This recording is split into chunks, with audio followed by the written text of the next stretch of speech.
So, excuse me. It's Friday in the timeline for me. And I thought I would take a couple minutes, and come on and talk more about some things. And I'm trying to be all clever. It's more like kind of like a message to myself, but I'm gonna keep myself hopefully out of trouble and honest by saying that, yeah, it's Friday. There's a lightness.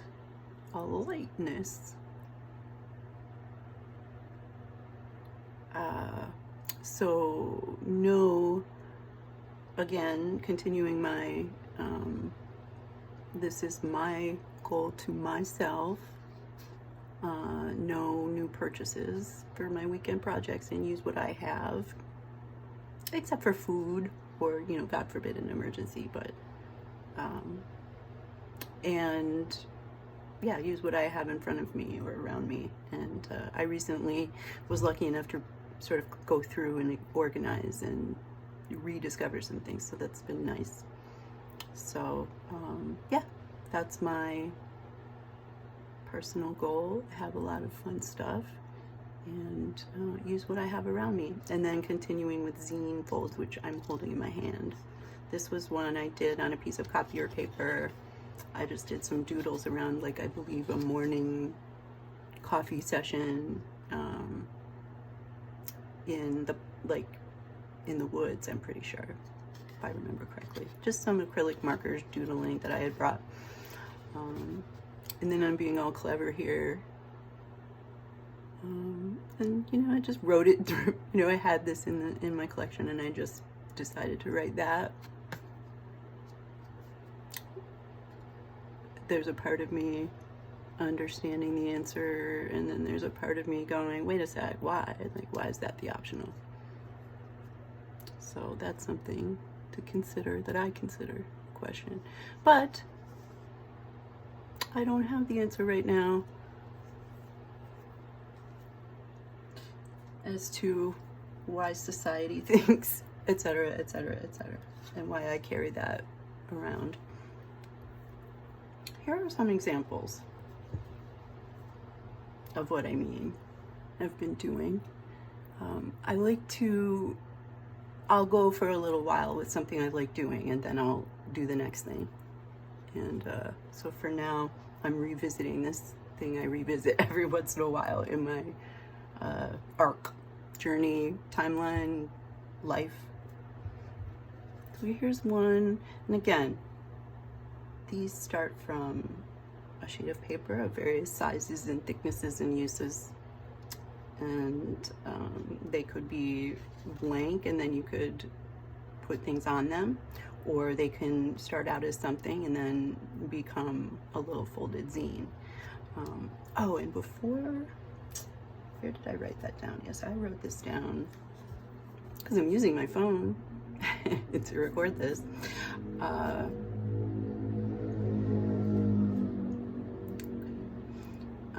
A zine, let's see if I can read this while I hold this.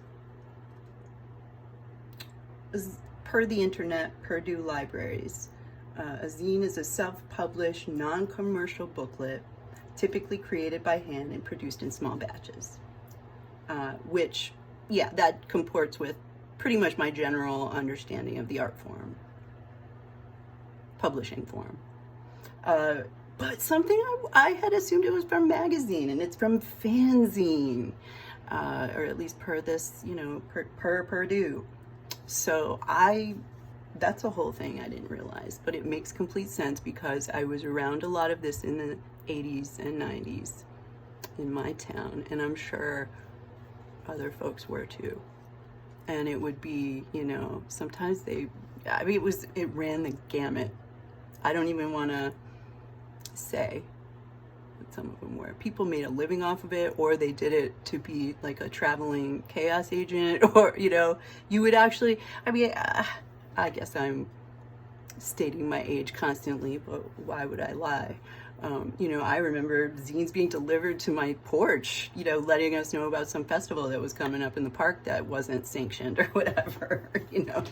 Anyway, yeah, lots of wonderful uses. But for me, I'm just learning, or I'm just liking the process of sort of going back through these and seeing the different papers I use, or, you know, what I was into at the moment. This one is, you know, it's just so, they're so, you might say childish. I like to say childlike, which I find is a compliment in art ness, maybe. To some extent. I mean, I think we know what I mean by that. But I was using crayons, just markers, doing these, you know, these just very physical marks on the paper. This is, not sure what kind of paper this is. It's a nice paper, folded nicely. Made a nice, clean, it was easy to fold once even with all the paint on it. Kind of hard to explain. Some of these things are hard to impart across the waves. So there's one that I liked. Let's see. Here is just another, again, like the comparison, end up different sizes based on what you start with, or how you cut it down. Sometimes I sit there, the other thing is I could sit there trimming it too much because of my OCD nature, which, you know, I do have some of that. I guess I'm using that term a little bit as an, you know, unfairly. But I just mean perfectionism, I guess. I don't mean any harm by using that word. Sorry if I did cause any harm. This is like a real, I guess expensive, fancy watercolor paper, and it is wonderful for many uses, but for this one, of sort of what this process abuses it a bit, it didn't like it. And so I love how the aesthetic appears. I love how the paints look on this paper, but it was hard to cut. I can tell I kept cutting and trying to cut it down. It was hard to fold. It wants to, you know, it has its own mind more so than maybe others. And this is a cotton paper, very, very wonderful paper. And I don't always want to talk about brands. I know that's big. I'm not looking for I'm just a person happening upon different things in my art store or online experience and trying different things out. And I will say, there's a gamut, and you just have to kind of find what's available to you and what one likes. I found that for this, I like this paper for different things, but I wouldn't have known that if I just listened to others or, you know, didn't even try it and said, oh, that's perfect. Let me wait for when it really matters. No, I like to just, you know, I like to have a play, as they say. Karen Rice, if you're out there, have a play. Having a play. I'm breaking rules. I'm so heavy-handed. With love. Here's one I did, like, on a different paper that was, I can tell, not as fancy, but feels nicer in the hand, and it looks pretty darn nice. I don't know what brand it was, though. Couldn't tell you. Something that was available to me locally.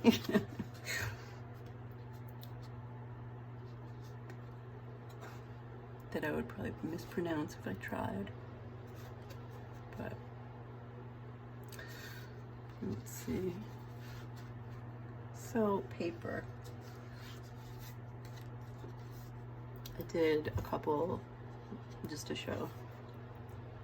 I have a supply for dating back many years of various collage papers. I mean, because you don't use the whole thing at once. You just start to myself, I'm speaking for. Just one day have all these supplies and papers. I had to start using them. So this is another thing I like to do. I have, you know, some great paper in the collection, and just fold it, cut it and fold it and put my little corners, and just sometimes habit, and these come in handy. Write a little note or just feel something nice in my hands that I made. So I have some lovely new projects sitting under books right now, drying, and it's it's been a very humid season, spring and summer in my area, the northeast of the United States, and that changes how papers react, how paints dry, how if I put salt in there in the mix, how the salt will do, and a whole lot of other temperature, versus relative humidity. Different things happen in the winter versus the summer and all the areas in between. So, again, that's something to, a lot of things depend on what you have available and what your environment is and your physical space. I don't know if I'm saying that right. There's probably much fancier ways to say this. Or correct. Not fancy. Why do I say fancy? Because I'm kind of also wanting to talk about the snobbery over art supplies. And that's a tale as old as time in my life. So part of my journey is allowing myself to make mistakes in my art therapy process, which is supposed to be fun and therapeutic. Again, weekend projects. And also, so that's part of this, but also,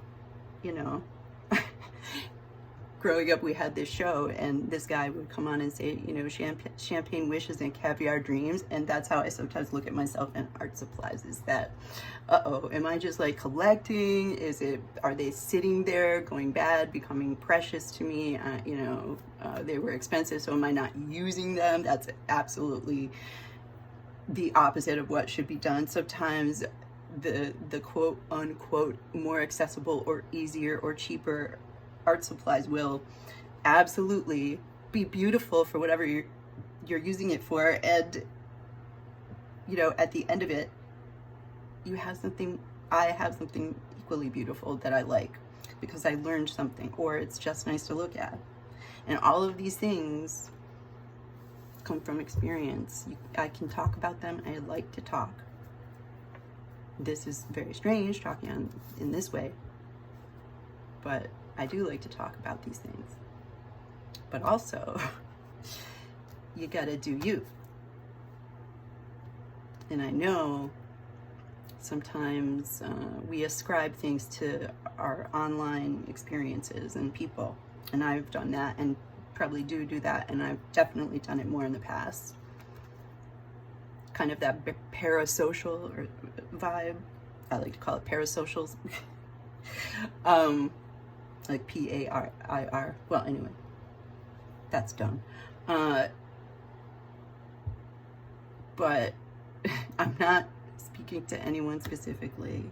I'm speaking really to my future self. Here, a reminder to use what's around me. I have this great collection of lots of different supplies and papers and tools, and I don't need anything. I don't want for anything right at this moment. I'm very grateful for that, and I want to have a little fun. So, just a couple words. This is a let's see. This company was really popular a few years ago on the online scene, and then suddenly everything seemed to be turned on them, or I don't know. But at the time, I followed many reviews and checked out this pretty good quality cellulose watercolor paper that works well for other projects too. It has a grain on one side, that's called cold press. It has a smooth side. I believe there's no sizing on it, but I could be wrong on that. It's a cold press 140 pounds, or that's imperial, or if you're metric, 300 grams per meter square. I don't know what that means. But it has something to do with the density and thickness of papers. And you just, over time, you start to, know what you like and what you don't like. You have to try it. One has to try it. I had to try these to learn. So I still like this paper, and this paper makes me feel not very stressed.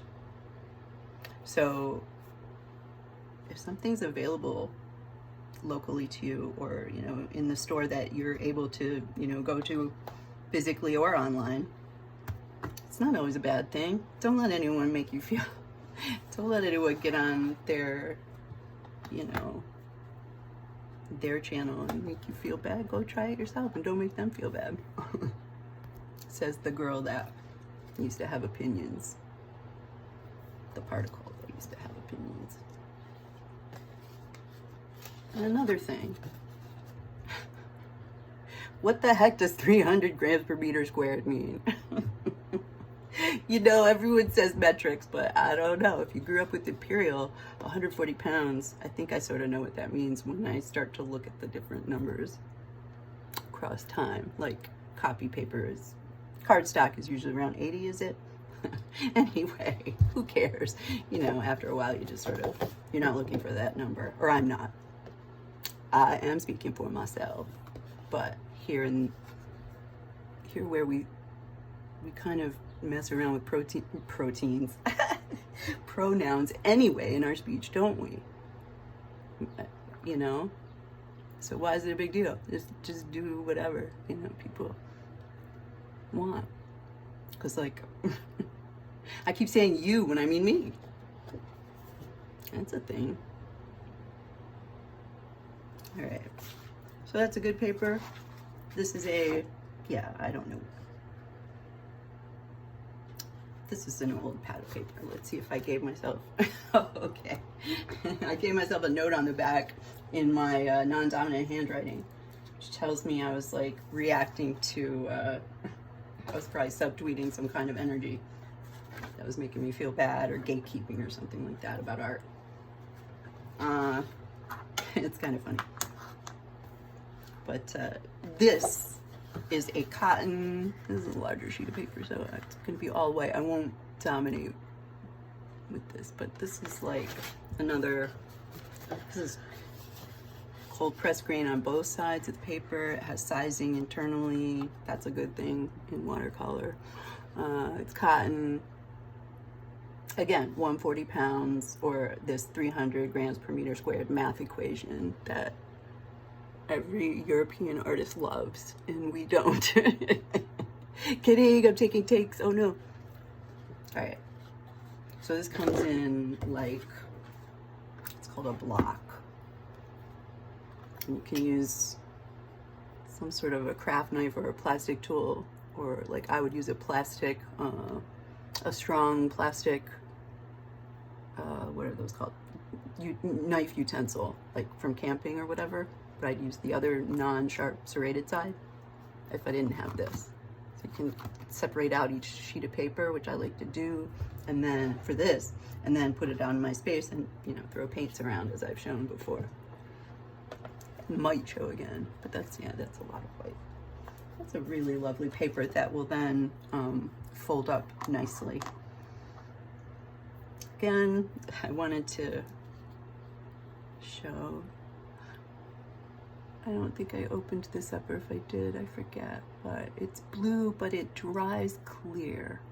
And so I did actually record myself doing one of these, and it just went all kinds of, I'll do that another time. I'm not going to post that, but so this is pretty cool. Again, helps me save time. And all right, that's it. I've got lots of catching up work to do around the house with people I care about, including myself, business. This is also work, I think. But again, I'm new at this, so here you go. Bye.